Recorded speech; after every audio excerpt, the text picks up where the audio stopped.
Es un placer siempre estar acá compartiendo con ustedes académicamente, dar las gracias a Fidel por compartirme, a Gabriel acá en Quito, en Ecuador, en este maravilloso congreso de la Sociedad Latinoamericana. Aquí estamos en un mix interesante virtual, creo que tenemos una afición grande allá y vamos a comenzar.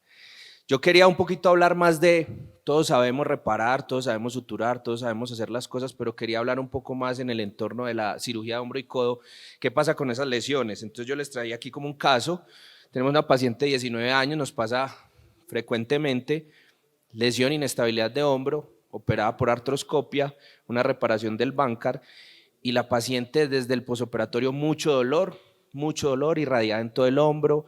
La paciente en la revisión, la primera revisión a las 2 semanas se queja, el deltoide no se ve funcionando bien, entonces nosotros empezamos y decimos, bueno, ¿qué hacer? Entonces aquí la doctora ahora nos comentaba de los exámenes diagnósticos y todo vemos, entonces siempre está ahí, quiero que vayan pensando todos ustedes ahí en la casa, ¿qué harían? Esperamos, hacemos un examen, hacemos un examen que puede ser diagnóstico electromiográfico, hacemos un examen de resonancia o decimos, no, eso hay que operar, algo está pasando ahí. Entonces empezamos a ver esto, pero esta paciente, pues el cirujano dijo, esperemos un poquito más. Entonces a los 3 meses, hasta los 3 meses dijo, no, la paciente sigue sin función del deltoides, va a pedirle una electromiografía. La electromiografía le muestra que no hay función de la parte posterior del deltoides y la parte anterior y medial del deltoides algo de fibrilación. Entonces, cuando él tuvo esa electromiografía, dijo, no, si tiene algo, eso se va a recuperar. Es lo que nosotros siempre los cirujanos, hay alguna cosita, se va a recuperar. A los 4 meses ya, atrofia severa, y a los 6 meses, evidentemente no mueve el deltoides. Entonces, este paciente ahí llegó y ya lo refirieron como a cirugía de mano. Entonces, estos son los pacientes que muchas veces tenemos después de cirugía, y por eso vengo un poquito con la conferencia. Entonces, quiero que eso lo tengan en mente, porque lo vamos a hablar durante la conferencia, este caso. No me... listo. Bueno, entonces piensen lo que harían con ese paciente. Bueno, entonces vamos a hablar un poquito de la reparación de los nervios en la cirugía, en el ambiente de la cirugía de hombro y codo. Entonces yo quiero que traigan esto. Nosotros en las cirugías de hombro y codo podemos hacer cirugías artroscópicas y cirugías abiertas. Entonces algunos dicen, ¿es mejor un tipo de cirugía o mejor otro tipo de cirugía? No, es mejor la cirugía o la técnica más que todo para la lesión que tiene el paciente, va a ser mejor. Pero todas estas lesiones pueden tener problemas neurológicamente hablando, sobre todo en el hombro y el codo. En las cirugías comunes podemos tener, esto es una estadística americana, que podemos tener hasta en cirugías como de 50.000 prótesis del hombro o 400.000 artroscopias de hombro al año, podemos tener riesgos de lesiones, ya nos lo mostraban nuestros colegas antes del plejo braquial, y sobre todo en el codo, el nervio radial y el nervio cubital, los tenemos muy cerca, entonces los podemos lesionar. Pero ¿cuál puede ser ese porcentaje? La cirugía abierta tiene un porcentaje mayor, hasta un 8%, y la cirugía artroscópica hasta un 2%. Gracias, o como decimos todos los cirujanos, siquiera generalmente todo esto son lesiones menores. La mayoría de estos porcentajes son lesiones, praxias, sensaciones y que se recuperan rápidamente, pero podemos tener alteraciones que sí puedan llevar a problemas al paciente y a pérdida de la función. Entonces, recordando la anatomía, y ya nos lo mostraron y no me va a detener, el plejo braquial sobre todo en el hombro y el nervio axilar, esos son los que se pueden ver más afectados en estas lesiones. ¿Y cómo se pueden ver afectados? Entonces traigo esta imagen que la ven ahí con la estrellita, es en la cirugía artroscópica ese nervio axilar y el plejo, miren donde está pintado, y hay veces nuestros portales anteriores pueden lesionarlo. Y aquí tenemos una imagen de los trocar. Entonces miren nuestros trocar, como podemos en el trocar anterior, cuando vamos a hacer la triangulación para la reconstrucción del manguito rotador, que podemos estar muy cerca del nervio axilar, no tanto, pero del plejo braquial, y siempre tenemos que tener el cuidado. Entonces siempre pensar que ese trocar anterior le puede lesionar.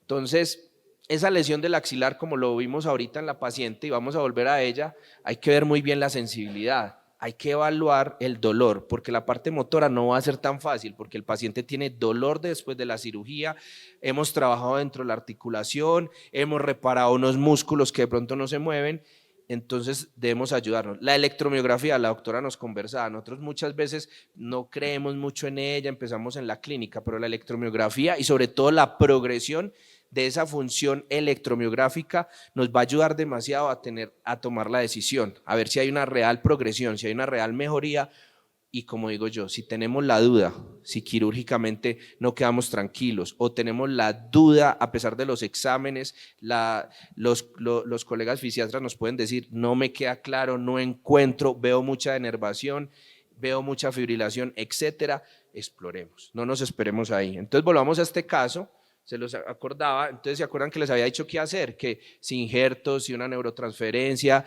Entonces, este es un paciente, me compartió el doctor Shin, que yo tuve la oportunidad de estar con él en la clínica Mayo, abordaje posterior, se buscó el nervio axilar como lo vemos aquí en la imagen, se detectó y miren la lesión que se encontró con la sutura del nervio axilar. Entonces se procedió a resecar la lesión, se resecó toda, ese nervio ya no va a funcionar ese pedazo, se reseca y se logra una sutura término-terminal. Entonces, esto es uno de los primeros mensajes que yo les doy, es que idealmente, entre más rápido podamos hacer, posiblemente vamos a lograr reparos primarios, y los reparos primarios siempre van a ser lo mejor para un paciente. Volver a conectar tubo con tubo, término-terminal va a ser lo mejor, pero hay que tener cuidado porque no podemos reparar por reparar, y por eso también tenemos otras alternativas cuando vamos a hacer el tratamiento.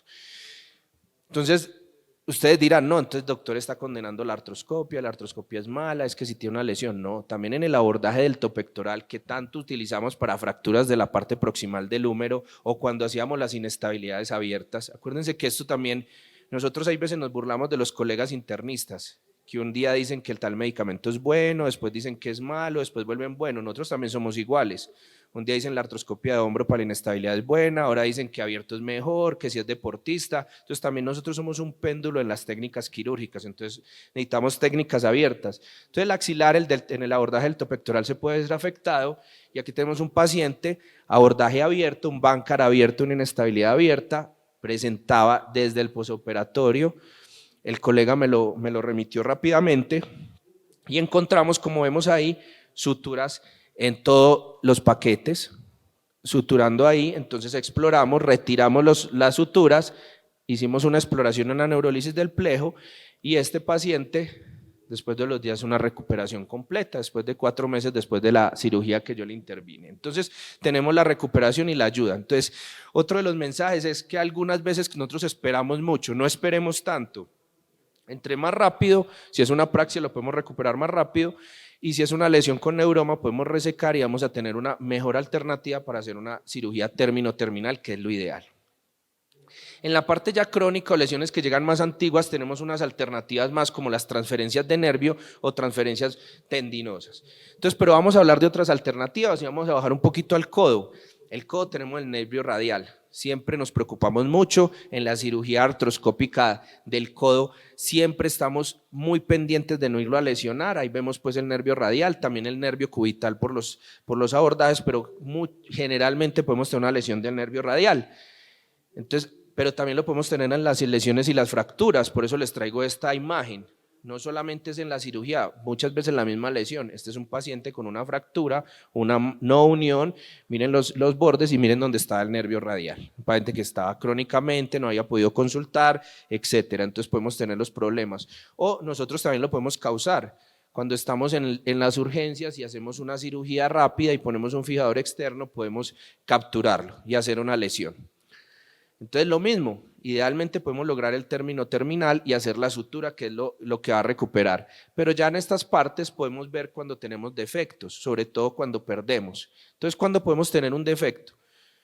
Cuando resecamos un neuroma, muchas veces más de 3 centímetros o 2 centímetros, o en algunas estructuras o en algunas porciones, cuando hablamos del interocio posterior, hay veces un neuroma de 1 centímetro nos va a causar que la sutura no sea la suficiente. Nosotros podemos llegar, doblar el codo, hacer unos esfuerzos sobrehumanos para que suture término terminal, pero será una sutura que va a ser tensionada, y una sutura a tensión, todos lo sabemos que no va a funcionar, va a generar un nuevo neuroma, no va a haber conexión de los axones, y ¿qué va a pasar? No vamos a tener recuperación de la función.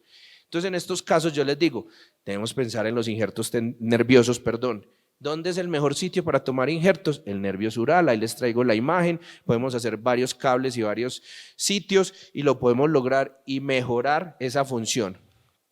Pero ya tenemos otras alternativas. Entonces aquí empezamos a ver qué es mejor, injertar el nervio o hacer una transferencia nerviosa del plejo. Entonces, del plejo no, ya de la parte, como nos mostraba ahora el colega, de la parte dentro de los nervios ya periféricos y los nervios distales. Yo personalmente considero que la transferencia nerviosa es mucho mejor que un injerto. ¿Por qué? Porque estamos extrayendo una parte del nervio para ayudarnos al siguiente nervio y vamos a recuperar la función, sin perder la sensibilidad y sin quitar un nervio de otra parte que también es necesario. Muchas veces despreciamos el sural por la sensibilidad, pero si lo podemos evitar y el paciente tener toda su sensibilidad, las transferencias nerviosas, como ya lo han visto, es un capítulo aparte, como la doctora Susan McKinnon, que el conferencista anterior comentaba, pero nos ha dicho y han funcionado muy bien. Entonces también ténganlo en cuenta. O pensar en las transferencias tendinosas. Esa es otra opción y sobre todo en las lesiones del nervio radial han funcionado muy bien y nosotros no estamos alterando ninguna sensibilidad. Entonces ahí ya va muy de la mano de la técnica y la capacidad del cirujano. Si usted puede mejorar o es mucho más hábil haciendo transferencias tendinosas, hágalas. Si usted es más hábil haciendo la transferencia nerviosa, hágala. O si definitivamente usted mejora con los injertos, hágalo. Pero cuando tiene ese defecto, tiene 3 alternativas para recuperarlo. Ahora ha venido un poco en boga los sustitutos o los tubos neurales o toda esta parte. Yo aquí les digo que tengan un poco de calma. Uno muchas veces se aboca por la industria, uno viene aquí a los congresos afuera y le muestran, no, esa es la solución. Entonces usted dice, ya no tengo que sacar injertos, ya no tengo que pasar el nervio de otro lado, ya no tengo que hacer transferencias. Pero hay que tenerlo con cautela. Es una muy buena alternativa cuando uno tiene un paciente que ya le han sacado el injerto sural o no se lo puede sacar o no hay una forma, una lesión compleja. Si uno tiene una lesión de los 3 nervios, tiene que recuperar uno, no le puede hacer transferencias de nervio. O tiene lesión de varios nervios y en uno utiliza injertos, en el otro tiene el defecto, pues esto nos ayuda y es una alternativa. No, para mí no es la primera opción, pero es una alternativa cuando estas otras opciones se van cerrando. Y como les digo en la última frase, no hay como la parte natural. O sea, si usted tiene la opción de hacer un injerto, es mejor que los tubos, ¿listo? O si tiene la opción de hacer una transferencia de un nervio a otro nervio, va a ser mucho mejor que los tubos. Los tubos pueden ser de ayuda, pero no reemplazan lo otro, o a menos, como les digo, tiene una lesión de varios nervios y en uno tiene que gastar los injertos, pues aquí tiene la otra alternativa para el otro nervio y nos puede ayudar. También tener en cuenta que es costoso. Y ahí ve, en nuestros países tenemos ese problema. Yo ya después de esta conferencia les quiero decir es que en la cirugía de hombro y codo y a todos los colegas que están fuera viéndonos y todos los colegas que operamos, siempre sospechemos si el paciente tiene los síntomas como la primera paciente en una cirugía de riesgo donde podemos estar cercanos, o por ejemplo cirugías difíciles, uno hay veces tiene, me demoré mucho, el abordaje fue complejo, no estuvo claro el nervio y el paciente está con lesión del nervio, sospéchela y piénsela rápidamente, acompáñese de los colegas fisiatras, acompáñese de la electromiografía, acompáñese de otras cosas. Es una urgencia, piense lo que es una urgencia. Hay veces nosotros empezamos a contemporizarlo y cuando tomamos la decisión ya quedamos con pocas alternativas para hacerle al paciente. Ideal si podemos hacer la neurografía término-terminal, si no se puede hacer, hay alternativas. Injertos versus transferencias de nervio o transferencias tendinosas. Y los sustitutos es una alternativa que nos puede ayudar, pero dejarla de última, o cuando la lesión compromete varios nervios y tenemos que utilizar las otras alternativas en ellos. Esta es mi casa, Medellín. Yo sé que varios han ido, la han escuchado, cosas buenas, cosas malas, hay veces han sido más malas, pero en los últimos años son mucho más buenas, los invito, todo Sudamérica es cerca, estamos a un vuelo por Panamá. Los espero y espero que podamos compartir más seguido de todos estos casos. Les dejo mis redes sociales y bienvenidos siempre a la ciudad de la eterna primavera. Muchas gracias.